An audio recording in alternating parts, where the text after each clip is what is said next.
मम ज्ञानतिमिरान्धस्य ज्ञानञ्जनशलाकया चक्षुरुन्मिलितं येन तस्मै श्रीगुरुवे नमः। नमो विष्णुपादाय कृष्णप्रेष्ठाय भूतले श्रीमते भक्तिवेदान्त स्वामिन्निति नामिने। नमस्ते सारस्वती देवे गौरवाणी प्रचारिणे निर्विशेष शून्यवादी पाश्चात्य देश तारिणे। जय श्री कृष्ण चैतन्य प्रभु नित्यानंद श्री अद्वैत गदाधर शिवासादि गौर भक्त वृंद। हरे कृष्णा कृष्णा कृष्णा हरे हरे, हरे राम राम राम हरे हरे। हरे कृष्ण। आप सभी भक्तों का हार्दिक स्वागत है आज के श्रीमद् भागवत की कथा में। आज हम लोग चर्चा करेंगे श्रीमद् भागवतम का श्लोक संख्या 12, 13, 14। 14 नंबर श्लोक हमने चर्चा कर लिया था। आपन्न संस्कृतिम घोराम यन्नाम विशोग्रणन तथा सत्यो विमुच्येत यद्विवेति स्वयं भयम। इस प्रकार से शौनक आदि ऋषि स्पेसिफिकली शुद्ध गोस्वामी को ये हिंट कर रहे हैं कि आप कृपा करके भगवान के नाम की महिमा का वर्णन करिए और परम भगवान के परम दिव्य गुह्य ज्ञान के बारे में, उनके भक्ति से संबंधित ज्ञान के बारे में वर्णन करिए। और वही जो है आपन्ना संस्कृतिम घोरम, इस संसार में जो लोग फंसे हुए हैं उनको ततः सद्यो विमुच्येता, उसी के द्वारा बहुत आसानी से वो मुक्त हो सकते हैं। अब आगे शौनक आदि ऋषि, इनके द्वारा ही श्लोक बोला जा रहा है भगवान के गुणगान में। जिन भगवान की कथा सुनने के लिए वो आतुर हैं, तो उन कथाओं को सुनने के लिए वो सूत गोस्वामी को खुद अभी भगवान का कथा करने लग गए हैं। यानी वो खुद भगवान का जो है गुणगान कर रहे हैं। कैसे भगवान, परम भगवान के बारे में हम श्रवण करने के लिए बहुत आतुर हैं। तो ऐसा इसलिए कर रहे हैं ताकि सूत गोस्वामी जो है पूरा स्पेसिफिकली अपना बिना कुछ छुपाए या बिना कुछ ये संशय के कि यहाँ पे इस सभा में भक्त लोग हैं या ज्ञानी हैं कैसे हैं, भगवान के बारे में पूर्ण रूप से विस्तार से उनकी हर दिव्य लीलाओं को, उनके नाम रूप गुण की महिमा का वर्णन पूर्ण रूप से करना चाहिए कि नहीं करना चाहिए। क्योंकि आठवां नौवां नाम अपराध बताया जाता है कि अश्रद्धालु जन को भगवान नाम की महिमा का वर्णन करना। तो जिसको श्रद्धा नहीं है उनको भगवान के नाम का ज्यादा गुणगान नहीं सुनाना चाहिए। उनको भगवान के नाम का जप करने के लिए, कीर्तन में भाग लेने के लिए अवश्य प्रेरित करना चाहिए, ताकि धीरे धीरे जब उनका हृदय शुद्ध हो जाएगा तो वो लोग भगवान नाम की महिमा को समझ सकते हैं।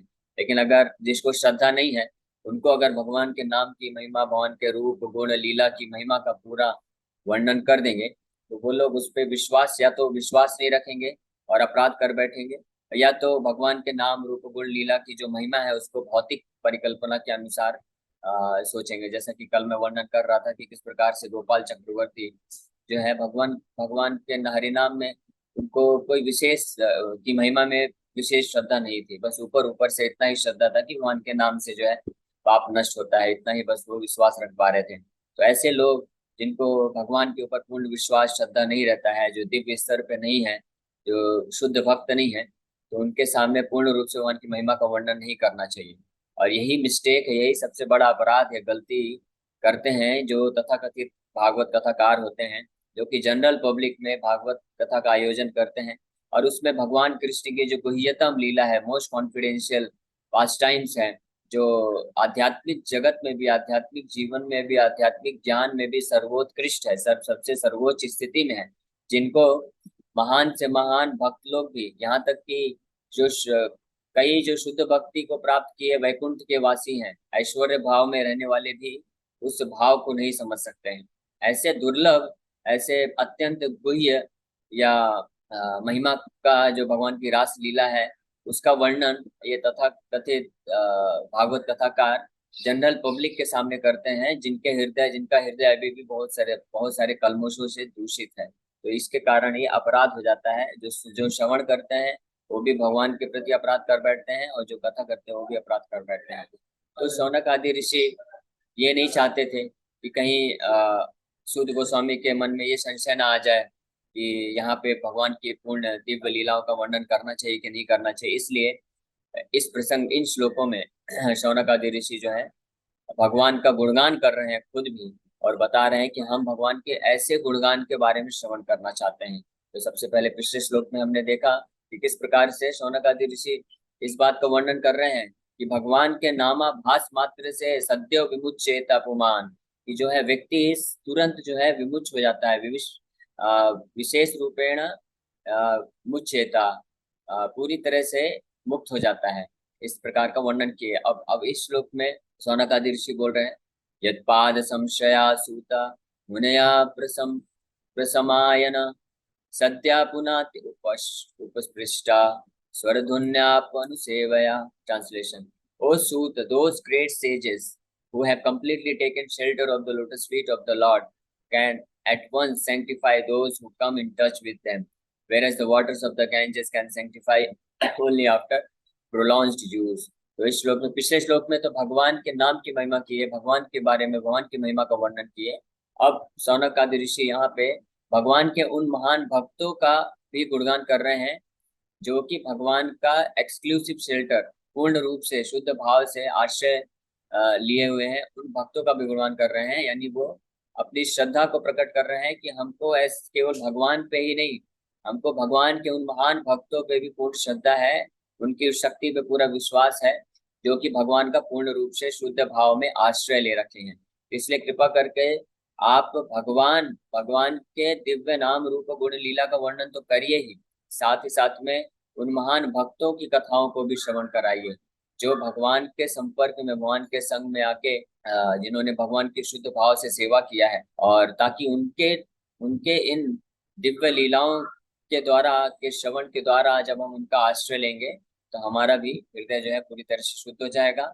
और फिर आगे आने वाले जितने भी लोग इस संसार में, क्योंकि उनका जो ओरिजिनल क्वेश्चन था कि संसार के जो लोग फंसे हुए हैं वो किस प्रकार से आसानी से निकल सकते हैं भवसागर से, तो इस श्लोक में बोल रहे हैं कि यत पाद संशया सूता। यत पाद मतलब जिनके चरण कमलों का संशया, शमश्रय, शमश्रय मतलब सम्यक रूपेण आश्रय, जो पूर्ण रूप से आश्रित हैं, जिनके चरण कमलों में, भगवान कृष्ण के चरण कमलों में जो पूर्ण रूप से आश्रय प्राप्त कर चुके हैं, ऐसे महान भक्त प्रसमायन, जो कि भगवान के दिव्य भक्ति में लीन रहते हैं, तो ऐसे लोग भी, ऐसे महान शुद्ध भक्त भी सद्यः पुनन्ति उपस्पृष्टा, सद्यः मतलब तुरंत शुद्ध कर देते हैं जो भी उनके संपर्क में आता है।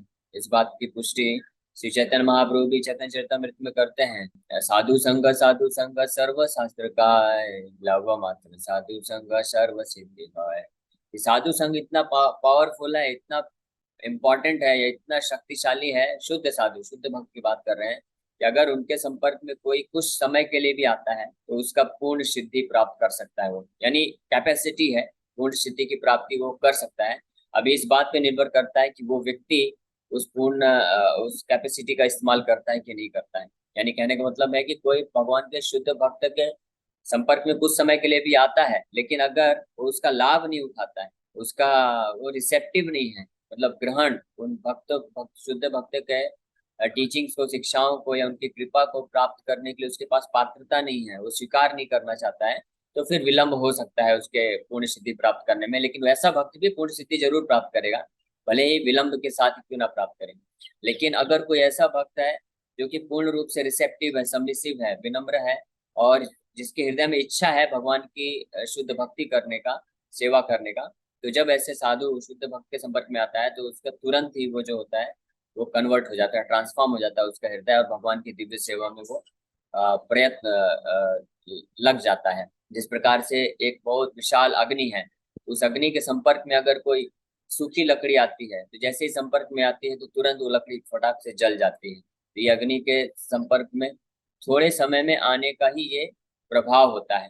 लेकिन अगर वही पावरफुल अग्नि है, लेकिन अगर लकड़ी गीली है तो गीली लकड़ी आएगी तो उस पर भी प्रभाव पड़ेगा, लेकिन लंबे समय के बाद पड़ेगा। पहले उसका जो गीलापन है, उसका पानी है, वो वेपोराइज होगा, उसके बाद जब वो सूख जाएगी फिर उसके बाद वो जल के भस्म हो सकती है। तो इसी प्रकार से जिन लोगों के हृदय में ये भौतिक अनर्थ भरे पड़े हैं, जैसे हम सबके हृदय में भौतिक अनर्थ है, अशुद्धियां हैं, तो हम लोग भगवान और भगवान के शुद्ध भक्त भगवान के नाम के संपर्क में आते हैं तो पहले उनके संग में आने से हमारा हृदय का शुद्धिकरण होता है, मार्जन होता है। इसी को चैतन्य महाप्रभु बोले चेतो दर्पण मार्जनम, और ये एक थोड़ा सा विलंब का प्रोसेस होता है, इसमें थोड़ा समय लगता है। लेकिन वास्तव में देखा जाए तो ये बहुत ज्यादा समय भी नहीं लगता है। अगर कोई निष्ठा पूर्वक, किसी का हृदय कितना भी अशुद्ध क्यों ना हो, अगर कोई भी भक्त निष्ठा पूर्वक एक जीवन देने के लिए तैयार होता है, तो निश्चित रूप में अपने समस्त सारे अनर्थों से मुक्ति को प्राप्त कर सकता है ना। क्योंकि ये जो अनर्थ है, गंदगी है, हमने कई करोड़ों करोड़ों करोड़ों अरबों खरबों जन्मों से एकत्रित किया है। तो उसकी तुलना में हम देखें तो इसका एक जन्म में अगर सफाई होना, तो ये बहुत कम समय है। लेकिन भगवान और भगवान के शुद्ध भक्तों, हरिनाम का जो संग है वो इतना शक्तिशाली है कि तत्क्षणात् सद्यो विमुच्येता, जैसे इस श्लोक में बोल रहे हैं, तुरंत भी शुद्ध कर सकता है, अगर वो भक्त उस निष्ठा के साथ, उस गंभीरता के साथ और उस भाव में, उस उचित भाव में आकर के भगवान का या भगवान के भक्तों का संग प्राप्त कर लेता है। तो और वो उचित निष्ठा और उचित भाव, निष्ठा गंभीरता क्या है, उसी को जानने के लिए प्रभुपाद जी ने और हमारे आचार्यों ने ये महान ग्रंथ भगवत गीता, भागवत, चैतन्य चरितमृत दिया है, ताकि जब हम इनका श्रवण करते हैं तो इसके श्रवण के माध्यम से हम वो जो उचित भाव है, कि किस भाव में, किस गंभीरता के साथ, किस निष्ठा के साथ हमको भगवान का भक्ति करना चाहिए, वो निष्ठा हम प्राप्त कर सकते हैं। वो एक लालच जिसको बोलते हैं, ईगरनेस होती है जिससे भगवान की सेवा प्राप्त करने का, तो वो इन भागवत के ग्रंथ, इन महान भक्तों के लीलाओं के बारे में श्रवण करके प्राप्त किया जाता है। तो यहाँ पे ये बोल रहे हैं, सद्यः पुनन्ति उपस्पृष्टः। उपस्पृष्टः मतलब कि simply by association, short association. ऐसे अनेकों उदाहरण हैं, जैसे कि प्रभुपाद जी के कई उदाहरण। प्रभुपाद जी के संपर्क में कितने ही लोग आए जब प्रभुपाद जी पूरे पृथ्वी में भ्रमण करते थे। तो प्रभुपाद जी के जाने के बाद उसका रिजल्ट देखने को मिला कि जो जो लोग भी उनके संपर्क में आए वो सब महान भक्त बन गए। एक बार एक माता जी एक ऐसे शहर, ऐसे ऐसे गांव में, शहर में रहती थी जहाँ पे कोई इस्कॉन का केंद्र नहीं था, कोई भक्त लोग नहीं गए थे। लेकिन एक एक समय कुछ भक्त लोग वहां पे गए, पुस्तक वितरण करते करते उनके घर में जब पहुंचे तो देखे उनके घर में पहले से ही ऑल्टर है, प्रभुपाद जी का विग्रह है, भगवान राधा कृष्ण का विग्रह है, माता जी तिलक लगाई है, जप करती हैं, कंठी माला पहनी, सब कुछ है। तो भक्त लोग पूछे आपको किसने प्रचार किया, तो माता जी बोले मुझे प्रभुपाद जी ने प्रचार किया। कैसे प्रचार किया, यहाँ पे तो कोई केंद्र नहीं है और प्रभुपाद जी तो कई साल पहले चले गए, तो आप कैसे भक्त बनी। तो वो बताती है माता जी कि प्रभुपाद जी जब एरोप्लेन में जा रहे थे एक बार, तो उस एरोप्लेन में वो माता जी एयर होस्टेस थी, और प्रभुपाद जी ने जो प्रसाद खाया, तो कुछ तो ऐसा उनका सौभाग्य बना उस एयर होस्टेस का कि प्रभुपाद जी के थाली का जूठा महाप्रसाद उन्होंने लिया और वो खा लिया, बस इतना ही संग प्राप्त किया। तो ऐसे शुद्ध महान भक्त का संग प्राप्त करने से माता जी बोली कि फिर जब मैं जैसे ही रिटायर हुई तो मेरे मन में ये तीव्र इच्छा हुई कि मैं ये भक्ति करूं, और मैं भगवत गीता को सर्च किया, मैंने भगवत गीता प्राप्त किया, फिर भगवत गीता पढ़ना चालू किया और खुद ही मैं प्रभुपाद जी के तात्पर्य को पढ़ के समझ गई कि 16 माला का जप करना चाहिए, 4 नियम पालन करना चाहिए और ऐसे ऐसे विग्रह सेवा करना चाहिए। तो अपने आप वो स्टार्ट कर दी। तो ये है महान भक्त के संग का प्रभाव। तो यही इसी बात का वर्णन यहाँ पे शौनक आदि ऋषि कर रहे हैं। सद्यः पुनन्ति उपस्पृष्टाः स्वरधुन्यापु अनुसेवया। ये जो उदाहरण दे रहे हैं कि तुलना तुलना कर रहे हैं कि जो गंगा गंगा माता का स्नान करने के कारण जो है व्यक्ति पाप से मुक्त तो हो जाता है, लेकिन उसको ये जो शुद्धता है, पवित्रता है, कई बार गंगा में स्नान करने से प्राप्त होती है। लेकिन एक शुद्ध भक्त के दर्शन या इस थोड़े से संग मात्र से उसको ये पवित्रता प्राप्त हो जाती है। इसलिए एक वैष्णवाचार्य एक वैष्णव गीत में लिखते हैं कि दर्शने पवित्र करो ये तुम्हारा गुण। गंगार स्पर्श से, गंगा के स्नान करने से, जो कई बार स्नान करने से जो पवित्रता प्राप्त होती है, भगवान के शुद्ध भक्त के दर्शन मात्र से वो पवित्रता प्राप्त हो जाती है। तो दर्शन का मतलब क्या होता है, दर्शन मतलब उनकी शिक्षाएं, दर्शन शास्त्र। तो भगवान के जो महान आचार्य हैं, जैसे हम लोग ये भागवत पढ़ रहे हैं, प्रभुपाद जी के तात्पर्य पढ़ रहे हैं, तो इसके माध्यम से हम प्रभुपाद जी के दर्शन के संग में आ रहे हैं, प्रभुपाद जी का दर्शन हम लोग प्राप्त कर रहे हैं। तो दर्शन का अर्थ होता है जब शुद्ध भक्तों का दर्शन, मतलब कि उनके शिक्षाओं को प्राप्त करना, उनकी शुद्धता, उनके कृपा से जब भगवान के ये जो दिव्य ज्ञान है हमारे हृदय में प्रकट हो जाते हैं, तो उसके कारण हम प्रेरित हो जाते हैं। हमारे अंदर भी वो एक लालच, लौल्यम जिसको बोला जाता है, ईगरनेस, वो उत्पन्न हो जाती है भगवान के बारे में सुनने के लिए, भगवान का भक्ति करने के लिए। तो सौनक आदि ऋषि यहाँ पे इसी बात का वर्णन कर रहे हैं कि यद पाद संशया सूता, जिन भगवान का पूर्ण आश्रय। समश्रय का मतलब होता है यहाँ पे उन भक्त, ऐसे भक्त, ये भक्त तो कई कैटेगरी के होते हैं। रूप गोस्वामी भक्ति रसामृत सिंधु में बताते हैं कि हम लोग भी भक्ति कर रहे हैं, तो हम लोग साधक हैं, साधना भक्ति कर रहे हैं। लेकिन एक ऐसा महान भक्त समश्रया, मतलब सम्यक रूपेण आश्रया, जिससे सम्यक रूपेण पूरी तरह से, जिसका हृदय निर्मल है, शुद्ध है, और भगवान का पूर्ण आश्रय ले रखा है जिस भक्त ने, ऐसे भक्त का संग प्राप्त करने से जो है हमारा भक्ति जो है बड़ी आसानी से हम प्रगति कर पाते हैं। तो प्रभुपाद जी तात्पर्य में लिख रहे हैं, pure devotees of the lord are more powerful than the waters of the sacred river Ganges. जो भगवान के शुद्ध भक्त होते हैं वो गंगा से भी ज्यादा शक्तिशाली होते हैं। इसका प्रमाण क्या है? इसका प्रमाण ये है कि एक बार जब भगवान कृष्ण अपनी लीला संपन्न करके इस भौतिक जगत से आध्यात्मिक जगत गोलोक वृंदावन की ओर प्रस्थान कर रहे हैं, तो सारी नदियां, गंगा, यमुना, नर्मदे, सिंधु, कावेरी, ये सारी की सारी पवित्र नदियां जो है भगवान के पास आ गई।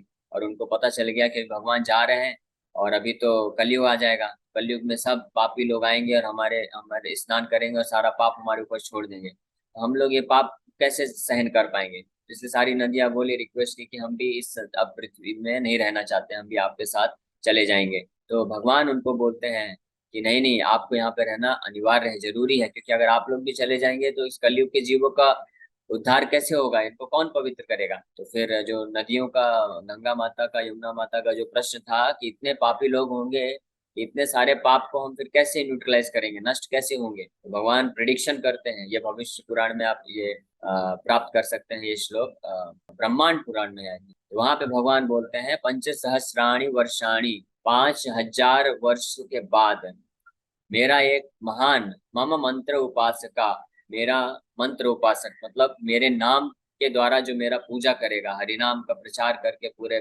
विश्व में जब वो प्रचार करेगा मेरे नाम के द्वारा, तो उससे जो भक्त बनेंगे, तो ऐसे शुद्ध भक्त लोग जब आपके नदी में आके स्नान करेंगे, तो आपका, आपने जो पापी लोगों के द्वारा पाप अर्जन किया है वो सब नष्ट हो जाएगा। ये भगवान स्वयं बोलते हैं और प्रिडिक्शन करते हैं, भविष्यवाणी करते हैं। और ये भविष्यवाणी किसके बारे में? प्रभुपाद जी के बारे में, क्योंकि आज से 5,000 साल पहले ही भगवान कृष्ण गए थे, लीला की संपन्न किए, और भगवान भविष्यवाणी करके बोलते हैं 5,000 साल तक आपको यहाँ पे इंतजार करना पड़ेगा। 5,000 साल के बाद मेरे एक महान भक्त के प्रचार से जो पूरे विश्व में, न केवल भारत में बल्कि पूरे विश्व में हर तरह के लोगों को जब अपने संग से वो शुद्ध कर देगा, और ऐसे शुद्ध भक्त लोग जब आएंगे तो जो आपके नदी पे स्नान करेंगे तो आप पवित्र हो जाएंगे। तो ये एक प्रमाण है, और इसके अलावा और भी बहुत सारे प्रमाण हैं। भागवत में जब विदुर जी घर त्याग करके जाते हैं, तीर्थ में भ्रमण करते हैं, तो युधिष्ठिर महाराज आगे आने वाले श्लोकों में बोलेंगे, तीर्थि कुर्वन्ति तीर्थानि, कि आप जो है तीर्थ स्थान में गए थे तीर्थों को पवित्र करने के लिए। तो भगवान साधारण लोग, हम जैसे लोग जो है किसी धाम में जाते हैं, तीर्थ स्थल में जाते हैं, नदी में स्नान करते हैं अपने आप को पवित्र करने के लिए, लेकिन भगवान के शुद्ध भक्त जाते हैं वहां पे प्रचार करने के लिए और उस स्थान को भी तीर्थ और पवित्र बनाने के लिए। इसलिए भगवान के शुद्ध भक्त जहाँ जहाँ भी गए हैं वो सब तीर्थ स्थान है। हमारा बॉम्बे भी तीर्थ स्थान है, स्पेशली जुहू बीच, और प्रभुपाद जी का क्वार्टर है यहाँ पे हमारे इस्कॉन जुहू मंदिर में। तो जो भी भक्त यहाँ मुंबई के हैं स्पेशली, वो लोग आते हैं तो उनको प्रभुपाद जी के क्वार्टर में बैठ के जप करना चाहिए और तीर्थ का फायदा उठाना चाहिए। फिर उनको अलग से कहीं धाम जाने का आवश्यकता नहीं है। हरे कृष्ण। इस श्लोक में यही चर्चा किया जा रहा है, कल हम लोग और इसको कंटिन्यू करेंगे, अभी समय हो गया। तो आप सभी भक्तों का बहुत बहुत धन्यवाद कि आप लोग आए और विनम्रता पूर्वक श्रवण किए। मेरे ख्याल से समय हो गया है, अगर किसी का क्वेश्चन है तो एक क्वेश्चन ले सकते हैं। हरे कृष्ण प्रभु जी। यस शुभम जी। दंडों प्रणाम प्रभु जी। प्रभु जी प्रश्न ये था कि जो ये ब्रह्मांड पुराण है, तो ये ब्रह्मांड पुराण लिखा कब गया कि भगवान कृष्ण उसमें बता रहे हैं कि मेरा शुद्ध भक्त पांच 5,000 हजार साल साल पहले, बाद आए? 5,000 साल पहले तो लिखे मतलब गए सब मेरे जितने पुराण। भी जितने भी पुराण है सब लिपिबद्ध 5,000 साल पहले ही किए गए। हाँ, वेद व्यास जी ने लिखा है। जी, धन्यवाद प्रभु जी। हरे कृष्ण। ओके, योगेश को का कुछ हरे प्रश्न है? कृष्ण प्रभु जी। हाँ यस प्रभु। सर जी, मेरा एक प्रश्न ये है। मैं अभी अभी भगवत गीता पढ़ना चालू किया है, तो मैं अभी जस्ट पढ़ रहा हूँ, तो इसका कोई ऐसा स्पेसिफिक टाइम होता है क्या कि ये टाइम में पढ़ेंगे तो थोड़ा सा समझने में अच्छा हाँ, जाएगा? ओके ओके, समझ गया। हालांकि आप भगवद गीता कभी भी पढ़ सकते हैं, लेकिन आप ऐसे टाइम पे पढ़ेंगे जब आप फ्रेश हैं, जैसे स्पेशली स्नान करके या फ्रेश होके पढ़ेंगे तो अच्छे से समझ सकते हैं। सुबह का टाइम ज्यादा अच्छा रहता है।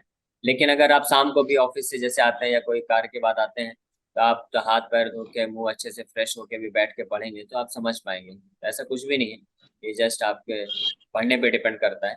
आप पढ़िए और साथ में हमारे गीता का क्लास होता है, वो अटेंड करिए, तो धीरे धीरे आप गीता को समझ भी जाएंगे। शाम को गीता का क्लास रहता है 7:30 से 8, तो उसमें भी आप आइए। और अगर ये कभी अटेंड नहीं कर यस पाते प्रभु हैं तो जी, फिर यस। यूट्यूब चैनल में वो गीता के एक एक श्लोक जो है, लेक्चर्स आधे आधे घंटे के, वो अपलोड किए जा रहे हैं, तो आप उनको भी सुन के गीता के श्लोक को समझ। हरे कृष्ण। ठीक है। ओके ओके प्रभु जी। हरे कृष्ण हरे हरे कृष्ण। कृष्ण। आप सभी भक्तों का बहुत बहुत धन्यवाद। हरे कृष्ण।